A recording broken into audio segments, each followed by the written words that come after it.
Damas y caballeros, bienvenidos a Firestone, un lugar donde la presencia de Dios es lo más valioso que tenemos en nuestras vidas. Terminó el funeral, terminó la ceremonia y empiezan todos a salir. La mamá, que había perdido a su hijo, viuda por cierto, va detrás del féretro, detrás del ataúd. Todo el mundo empieza a salir de la iglesia y empiezan a prepararse para irse al cementerio a enterrar a su pequeño hijo. Viuda, perdió, ya no tiene a su esposo, ahora perdió a su hijo.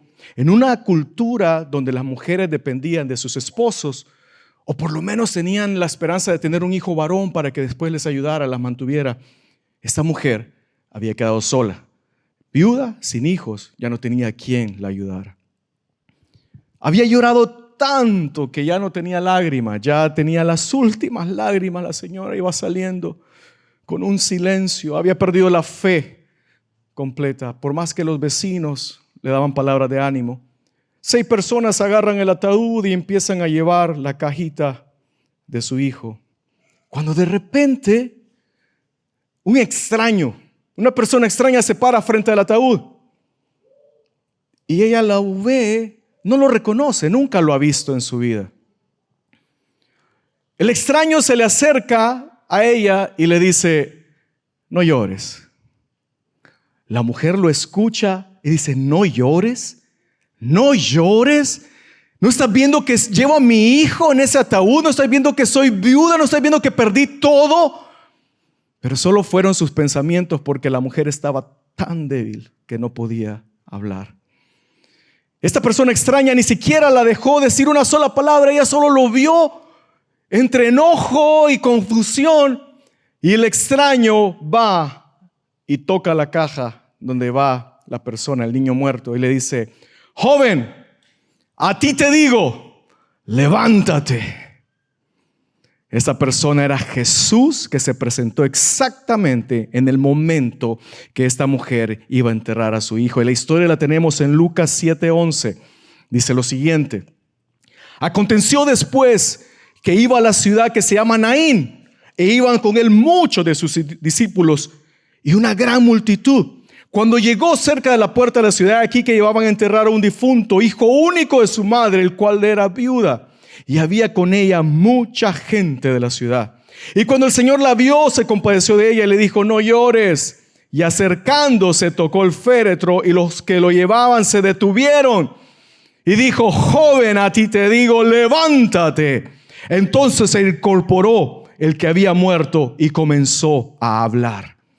Escucha estas últimas líneas que está escrito. Dice: entonces se incorporó el que había muerto y comenzó a hablar. ¿Escuchaste? Entonces se incorporó. ¿Ves algo raro en estas líneas? El que había muerto y comenzó a hablar. ¿No ves algo extraño? ¿No ves algo raro? Lo raro es que los muertos no se incorporan.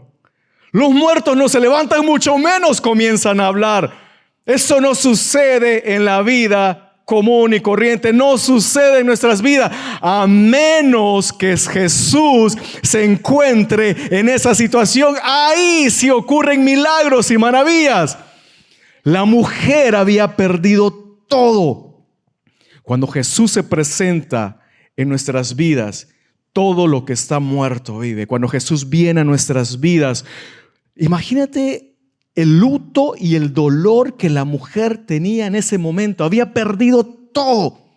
Y en ese momento, cuando había perdido todo, en ese momento cuando nos encontramos donde ya no vemos esperanza por ninguna parte, es ahí cuando Jesús viene a nuestras vidas. Esta mujer, su vida no fue igual. Y hablando de muertes y resurrecciones, nos encontramos con otra persona que también estaba en un momento de luto, un momento que había perdido todo. Se va y se encuentra con Jesús y le dice: ven a mi casa porque mi hija está enferma. Era la historia de Jairo, ¿te acuerdas? Jairo, llegan a decirle: no molestes más al maestro, ya tu hija murió. Jairo en ese momento se destrozó frente a Jesús. Y Jesús le dijo: vamos, yo voy contigo, no temas. Yo creo que la gente lo miraba a Jesús y dice, bueno, no hay nada que este Jesús pueda hacer, pero qué bonito detalle el que venga con Jairo a la casa y por lo menos dé unas palabras de ánimo. Quizás viene a dar una prédica o viene a dar palabras de consuelo a la familia. Quizás Jesús viene para eso. No. De hecho, tú puedes leer en la Biblia que dice que ya estaban las personas, yo le llamo las lloronas. Estaban las personas que se encargaban de llorar en los funerales. Hay muchos que aquí están perdiendo dinero, lloran así de gratis, porque puedes hacer mucho dinero llorando en funerales. Estas personas estaban contratadas para el funeral, son las que le ponían el drama y lloraban más que los familiares, y estos lloraban y lloraban. Entonces Jesús llega, Lucas 8:51 dice, entrando en la casa, no dejó entrar a nadie consigo, sino a Pedro, Jacob, Juan, al padre de la niña y a la madre. Y lloraban todos y hacían lamentación por ella. Pero él dijo, no lloréis, no está muerta, sino que duerme. Y se burlaron de él sabiendo que estaba muerta. Mas él, tomándola de la mano, clamó diciendo, muchacha, levántate. Entonces su espíritu volvió e inmediatamente se levantó. Y él mandó que le dieran de comer. ¿Escuchaste? Se repite otra vez.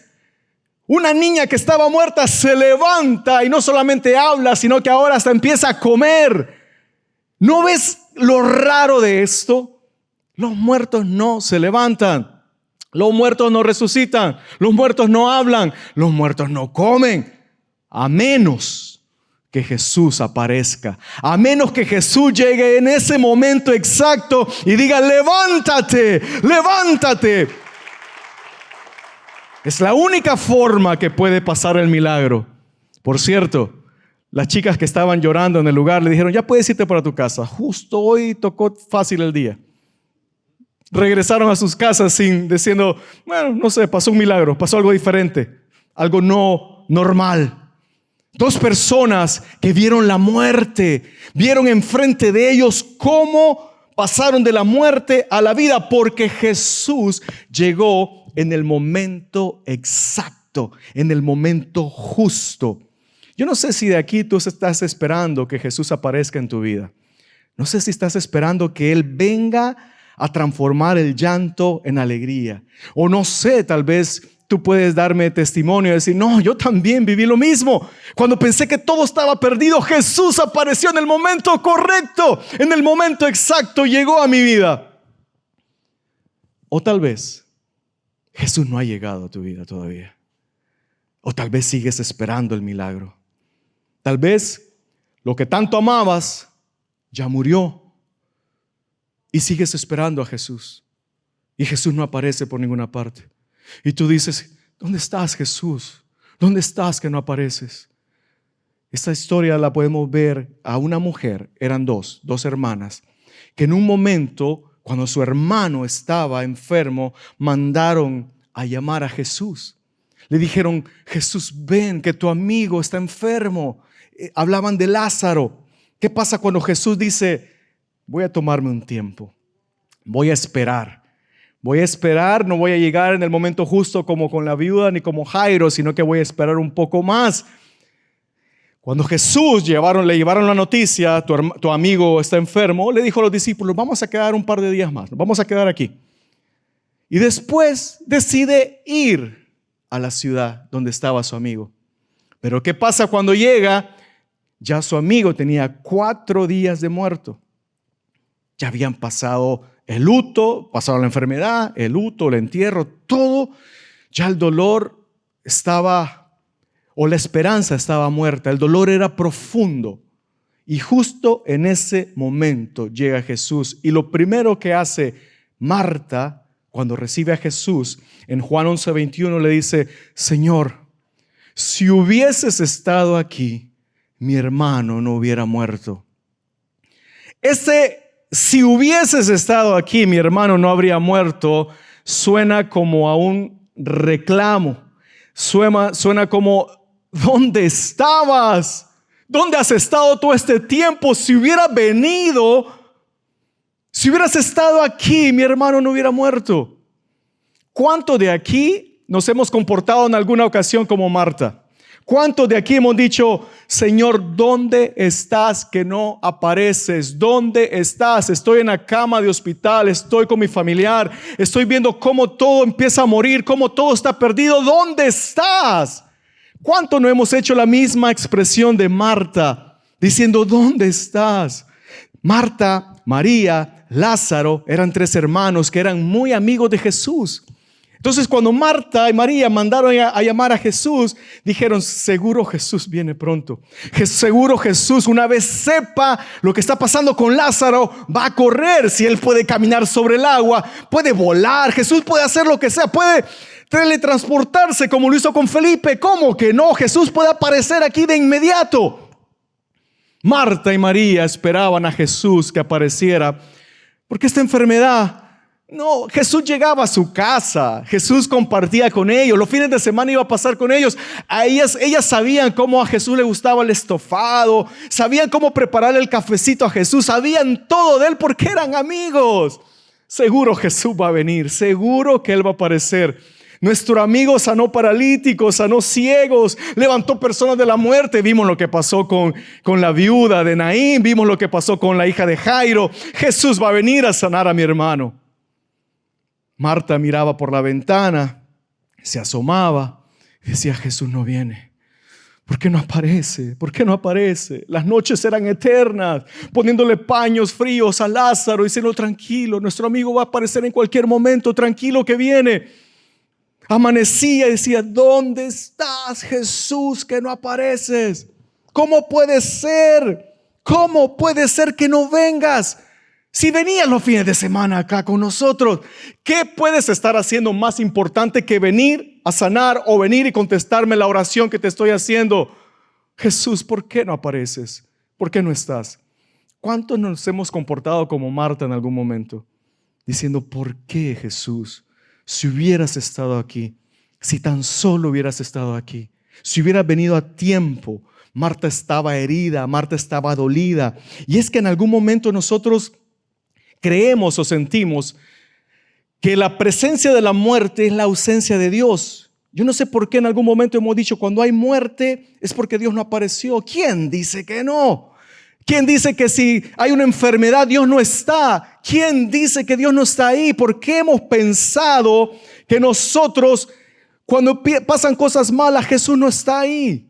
¿Por qué llegamos a entender? Yo creo que la muerte saca mucho de lo que creemos de Dios, de lo que, cómo nosotros vemos a Dios. Porque llega un momento cuando pasan cosas malas que llegamos a pensar y decir, ¿por qué Jesús es tan malo con nosotros? Ese es el mayor argumento que tienen los ateos, ¿sabías? Dicen, no, pues si Dios ama la tierra, ama la humanidad, ¿por qué suceden cosas malas? ¿Por qué suceden este tipo de cosas? Entonces Jesús tenía un plan. Él sabía que iba a llegar 4 días después, porque por ahí, hablando de ateos, más de alguno haber dicho, no estaba muerta la hija de Lázaro, de Jairo. No estaba muerto el hijo de la viuda. Capaz que había algún tipo de desmayo inducido o algo ahí. No estaba muerto. No, Jesús quería demostrarles que Él tiene poder sobre la enfermedad y sobre la muerte. Iba a traer resurrección a la vida de Lázaro. Él tenía un plan para sus amigos. Pero para entender el milagro de lo que Jesús hizo con Lázaro, quiero que repasemos un poquito de las costumbres judías, lo que sucedía en ese momento. No es nada que ver con lo que nosotros hacemos en los funerales. Los judíos, cuando moría alguien, traían unas vendas, unos 100 libras de tela. Entonces vendaban los pies de la persona, del muerto, y le vendaban las manos. Entonces quedaba totalmente vendado y le ponían en su rostro también una tela de lino. Entonces quedaba, en nuestras propias palabras, como una momia. Entonces estaba totalmente atado. Era parte de las tradiciones judías, nada que ver con lo que nosotros hacemos ahora. Pero el Señor, cuando se aparece y Marta le dice, si hubieras estado acá, Él tenía un plan, porque antes de llegar, le dice Juan 11:14, le dijo a sus amigos. Entonces Jesús le dijo claramente, Lázaro ha muerto, y me alegro, le dijo a los discípulos, por vosotros de no haber estado ahí, para que creáis. Mas vamos a Él ahora. El Señor sabía que había muerto. Cuando recibió la noticia, sabía que era cuestión de días para que él muriera. Él esperó y dejó que pasaran los 4 días. Esperó que lo vendaran y hicieran toda la preparación para que no hubiera duda alguna de lo que iba a suceder. Es más, cuando llega al lugar, se encuentra con Marta y le dice, quiten la piedra. Las hermanas le dijeron, Jesús, ya huele. Y es que hay una ley. Yo les he contado muchas veces que en la universidad yo estudié en la Facultad de Ingeniería en Sistemas. Y en ingeniería hay mucha matemática, mucha matemática. Está lo que son los límites, las derivadas, las matrices, métodos numéricos, métodos binarios y un montón de matemáticas. Pero hay también mucha física. Entonces estudias la ley de los fluidos, la ley de la termodinámica. Y la segunda ley de la termodinámica habla y dice que todo lo que hay en el universo tiende a podrirse, tiende a arruinarse. Todo, a menos que exista algún tipo de agente externo, una fuerza externa que detenga eso. Entonces, un mejor ejemplo es la refrigeradora. La refri ayuda a que los alimentos no se arruinen. Es una energía externa que mantiene un poquito la ley de la entropía para que no se arruinen las cosas. Con los metales, el aceite, el WD-40 y todo eso ayuda a que el metal no se corroa, ayuda a que no se arruine. El Botox ayuda con las arrugas y con el envejecimiento. No ayuda mucho, pero bueno, es un ejemplo que vale. Entonces, un agente externo, una energía externa detiene eso, detiene el que se arruinen las cosas. Pero esta ley no solamente aplica para lo físico, sino que aplica para lo espiritual. Porque el pecado vino a traer muerte al ser humano. En una ocasión le dice el Señor en Génesis 2:17, del árbol de la ciencia y del bien y del mal no comerás, porque el día que comieres, ciertamente morirás. Obviamente, cuando Adán y Eva comieron del fruto, no murieron inmediatamente. Pero el pecado vino a ellos y empezaron a morir lentamente. El pecado es como un veneno que viene a los seres humanos y entre más pecas, no se nota.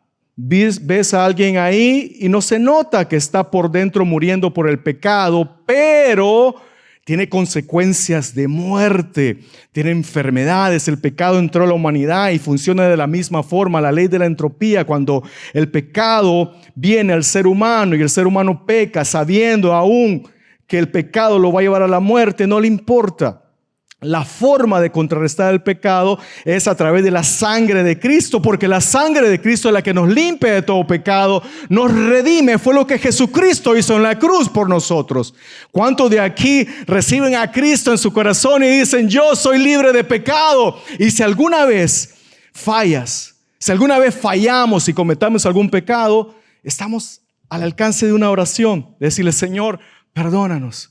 Perdónanos y límpianos de toda iniquidad, límpianos de todo pecado. Esta ley de la entropía estaba ya actuando en Lázaro. Y Jesús sabía eso.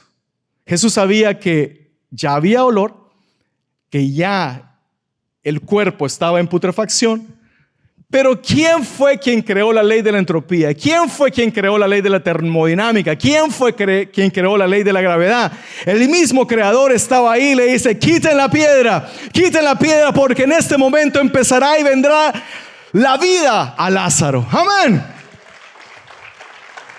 Cuando antes de que Jesús le diga a Lázaro o lo llame, le dice unas palabras a Marta. Y le dice, mira Marta, Juan 11:25, yo soy la resurrección y la vida. El que cree en mí, aunque esté muerto, vivirá. Y luego le pregunta a Marta, ¿crees esto? Y Marta le contesta, Juan 11:27, le dijo, sí Señor, yo he creído que tú eres el Cristo, el Hijo de Dios que has venido al mundo. Y esta misma pregunta el Señor nos sigue haciendo hasta el día de hoy. El Señor te dice, yo soy la resurrección y la vida. El Señor te pregunta, ¿crees? Tal vez en tu vida han muerto sueños, han muerto anhelos que tenías, Muchas de las cosas que tú amabas han muerto y ya no hay esperanza para ti. Tú dices, ya lo perdí todo. No solamente como la viuda, como Jairo, sino que ya pasaron 4 días. Ya pasaron años, meses desde que sucedió esa muerte. Y dices, ya no hay forma que pueda vivir. Ya no hay forma que pueda resurgir esto de la muerte. Ya perdí la esperanza, ya no hay forma. Y hablando de los documentos, de los papeles, alguien que diga acá, no, ya el abogado ya me dijo, el juez ya me dijo, ya no se puede porque está mi historial, esto, lo otro. Ya no, ya murió, ya huele mal. Hablando de algún caso en la corte, en los juzgados, que te diga, no, ya el abogado dijo que no, el juez ya dio el dictamen, ya no hay forma que podamos recuperar. Si alguien te trajo algún tipo de engaño, alguna sociedad, algún negocio que tú dices, no hay forma que lo pueda recuperar, ya murió, ya huele, ya no hay forma. Y el Señor te pregunta y te dice, ¿crees esto? Yo soy la resurrección y la vida. ¿Crees? Porque en ese momento que tú contestes se viene el milagro para tu vida, porque así como Marta decirle, sí Señor, sí creo que tú puedes resucitar lo que estaba muerto. Luego en el momento se viene el gran milagro de Lázaro. Muchos de aquí conocen la historia, todos la conocemos la historia, pero yo quiero que hagas como que no sabes lo que va a pasar. No sabes qué va a pasar. En serio, Jesús llegó y ¿qué pasó después? Porque lo que pasa es que cuando leemos la Biblia y ya sabemos lo que va a suceder, se nos hace hasta rutinario. Sí, Lázaro se levantó, sí, el hijo de la viuda, sí, la hija de Jairo. Y ya no vemos el milagro, ya no vemos lo que Dios hizo, lo que Jesús hizo. Ese tipo de milagros, de hecho, hay mucha gente que dice, no, esos milagros ya no se dan ahora, en este tiempo. Eso se daba en el Antiguo Testamento, en la antigua iglesia, con los apóstoles, con los discípulos. Ahora ya no se da nada de esto.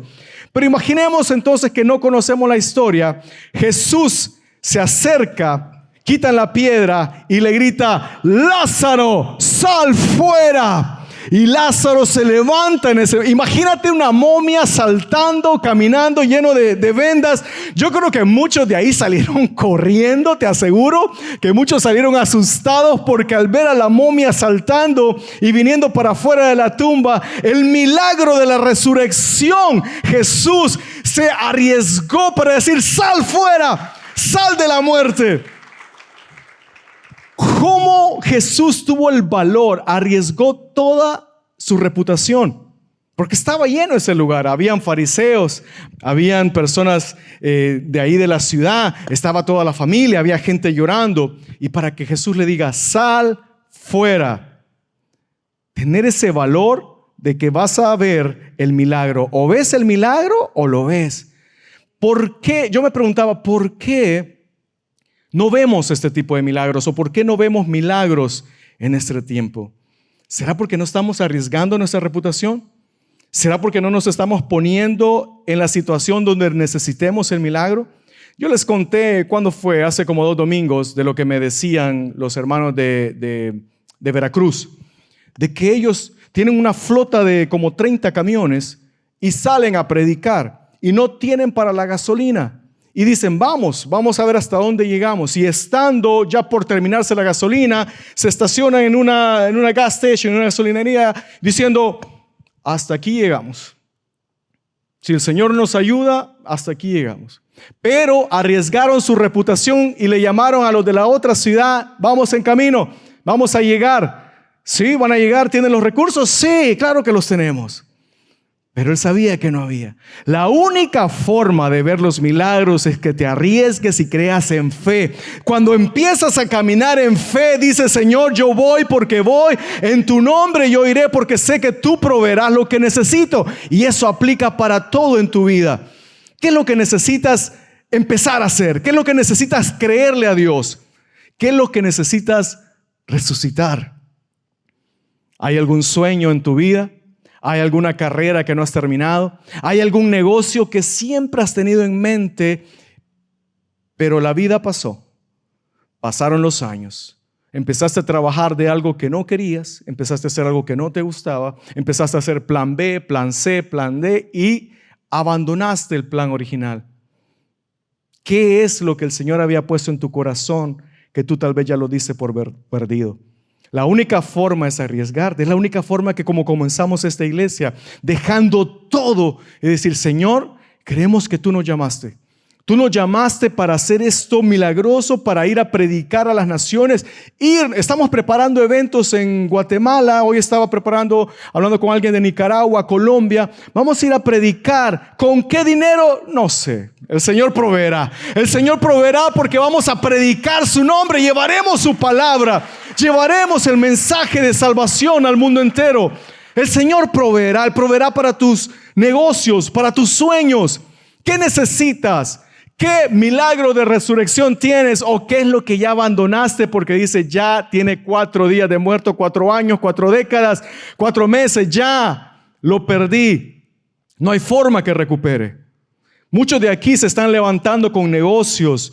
Muchos de aquí están creyéndole a Dios, están comprando casas, como les contaba, están viniendo los documentos, las residencias. El Señor está bendiciendo a aquellos que se atrevan a creer, a aquellos que se atrevan a decir, Lázaro, sal fuera, a dar la orden, porque tienes que dar la orden.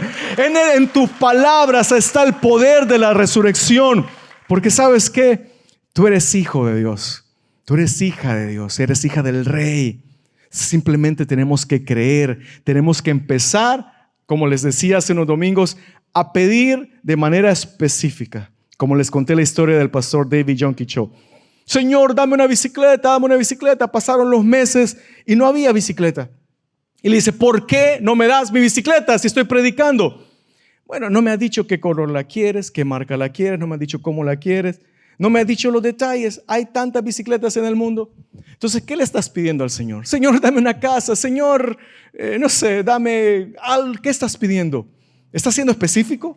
¿Estás diciendo, Padre, quiero así, alto, rubio, ojos azules, específico, o rubia, ojos azules? ¿Cómo lo estás pidiendo? Porque si no, el Señor te va a decir, ¿pero qué estás pidiendo? ¿Cómo lo quieres? Lo que sea.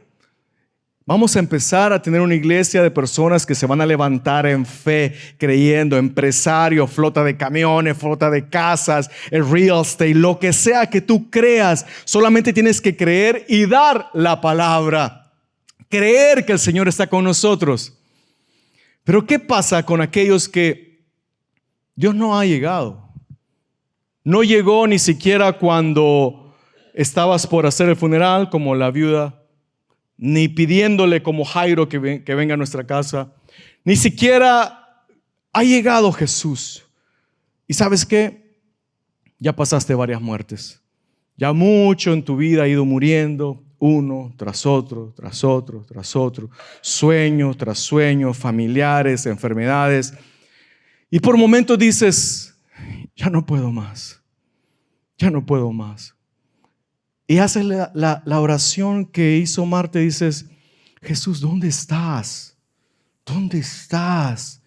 Ya no puedo más. Siento que estoy por quebrarme. Siento que estoy por perder todo. Hay alguien que se siente en esa situación donde dice, Padre, ya perdí todo. Todo lo que amaba, todo lo que quería, todo lo perdí. Estoy perdiendo relaciones, estoy perdiendo casas financieramente, emocionalmente, en salud. Estoy cada vez peor. Señor, ¿dónde estás? Estoy por quebrarme, estoy por ya darme por vencido. Hay una promesa para todos aquellos que están a punto de quebrantarse, de quebrarse, porque el Señor te dice en Mateo 12:20. Escucha esta promesa tan hermosa para todos aquellos que están en una situación donde muerte tras muerte tras muerte, perdiendo todo, y Jesús no aparece por ninguna parte. Dice la Biblia, la caña cascada no quebrará y el pábilo que humea no apagará. La caña cascada. Yo he estado investigando tanto de la caña cascada porque el Señor me hablaba a través de ese versículo durante la semana y me decía, quiero que hables a mi iglesia porque hay muchos que están esperando su milagro, hay muchos que han muerto. La caña cascada es un tipo bambú, es una caña que se levanta en los ríos, pero después de tanto viento, de tanta situación, después de todo lo que pasa en la vida, el Señor te dice, la caña cascada, ¿alguna caña cascada por acá? Alguien que después de la vida con tanto golpe, pérdidas, muertes, situaciones financieras, bancarrotas, situaciones donde ya no puedes más, la caña empieza a doblarse y está a punto de quebrarse, está a punto de ceder, está a punto de perder su elegancia.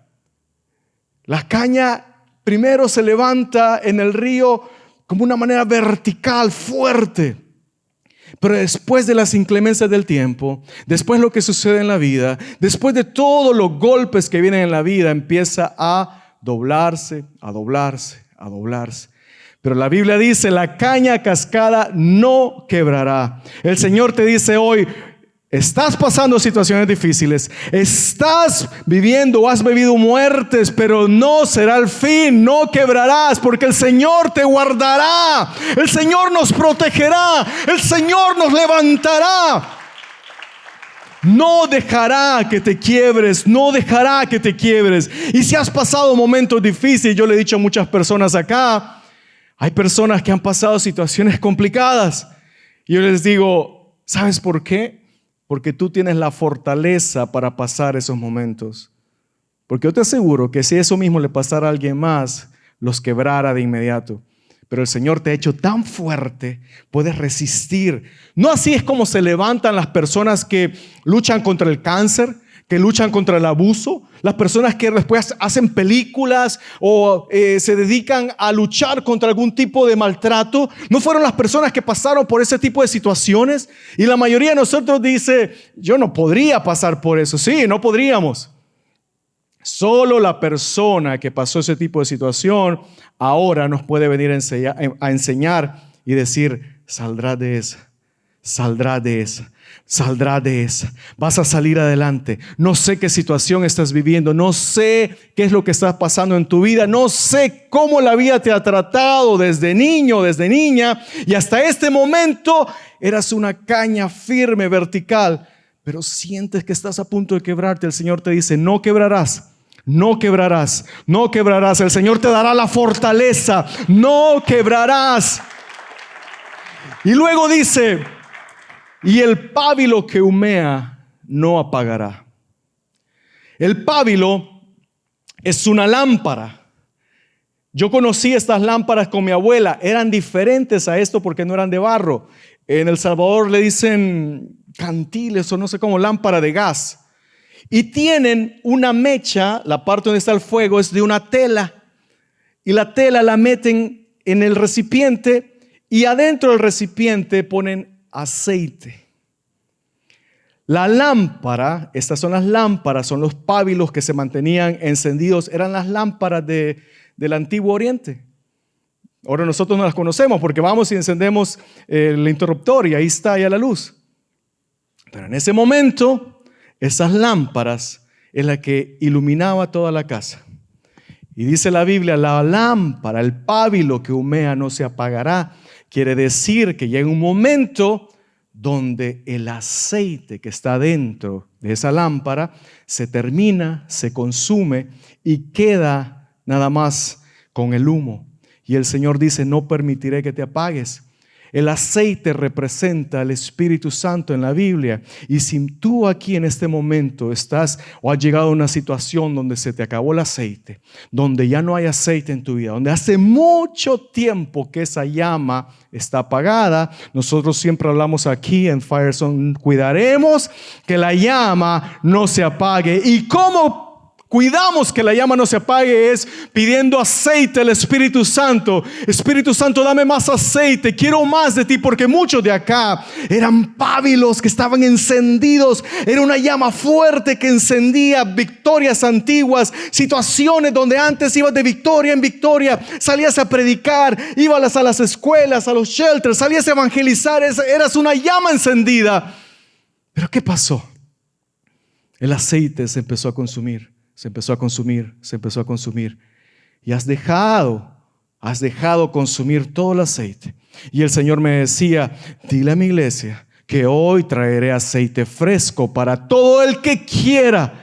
Todo el que quiera hay aceite fresco, porque el Señor nos extraña en su presencia. ¿Cómo renovamos el aceite? Yendo a su presencia, pasando tiempo con Él, adorándolo, diciendo: Señor, aquí está mi vida, aquí está mi vida, quiero llenarme de tu aceite. ¿Recuerdas la historia de estas? Eran las vírgenes insensatas y las vírgenes que cuidaron el aceite.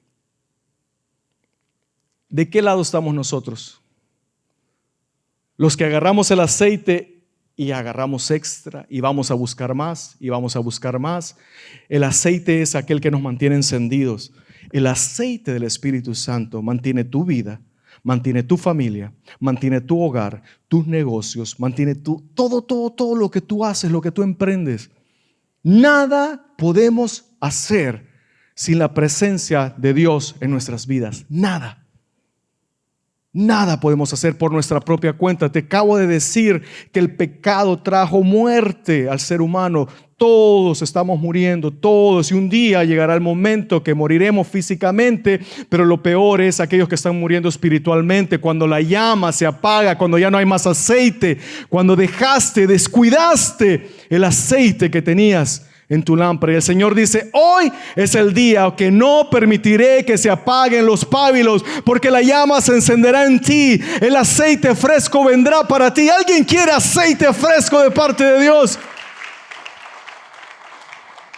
El Señor me decía que te dijera que así como cuando el profeta llegó y le dijo a la viuda: consigue recipientes, y el aceite fluyó hasta que hubieron recipientes dispuestos a recibir el aceite.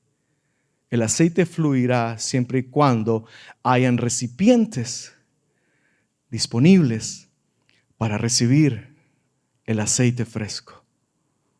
¿Alguien de aquí quiere recibir el aceite fresco? ¿Alguien de aquí quiere hoy renovar y recibir ese aceite que es el que te va a ayudar a mantener esa llama encendida? A mí me encanta escuchar las prédicas de Reinhard Bonnke. Me encanta porque con mi corazón de evangelista, Reinhard Bonnke es uno de los más grandes evangelistas que han existido en el mundo. Y él siempre en sus prédicas habla y dice: cuida que tu llama nunca se apague. Cuida que tu llama nunca se apague. ¿Cómo cuidas que esa llama nunca se apague? Yendo a la presencia de Dios y buscando aceite fresco, buscando aceite, porque el Señor nos mantiene encendidos. Nosotros somos la llama, pero Él es quien pone el aceite, el combustible, para que nosotros nos mantengamos con esa pasión por predicar, con esa pasión por venir a la iglesia. Cuando tu llama se enciende, quieres estar temprano en la iglesia, no quieres fallar un solo domingo. Dices evangelismo, voy. Dices actividad de oración, yo voy a estar ahí. Cuando tu llama está encendida, quieres involucrarte en todo lo que tenga que ver con Jesús, en todo. ¿Cómo está tu llama? Yo le decía: Señor, ¿qué quieres hablar? ¿Qué quieres? Yo le decía al principio: Señor, no entiendo, ¿qué me quieres decir con estas historias? Y el Señor me decía eso: muchos aquí están a punto de quebrarse por tanta situación que han vivido. Pero dice el Señor: no los dejaré quebrarse. Y mucho mejor todavía, esos que están simplemente humeando, están a punto de apagarse, yo traeré aceite fresco. Y ese aceite fresco encenderá esa llama. Y sí, la vida seguirá siendo una vida llena de enfermedades, llena de problemas, situaciones, pero ¿sabes qué? Con tu llama encendida dices: ¿sabes qué? El Señor está conmigo. El Señor está conmigo. Yo no temeré nada, no temeré mal alguno, porque Dios está conmigo. Dios está conmigo, no temeré mal alguno.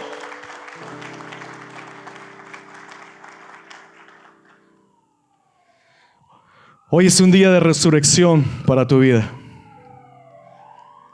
Si has pasado momentos donde sientes que muchas cosas han muerto, algo que el Señor no quiere dejar morir en ti es esa llama. Que se encienda hoy, que se encienda hoy, que se encienda hoy, que se encienda hoy, que se encienda ese fuego en ti. Vamos a cerrar nuestros ojos y vamos a decirle: Señor, Queremos, Espíritu Santo, que nos llenes. Queremos de ti, Espíritu Santo. Llénanos.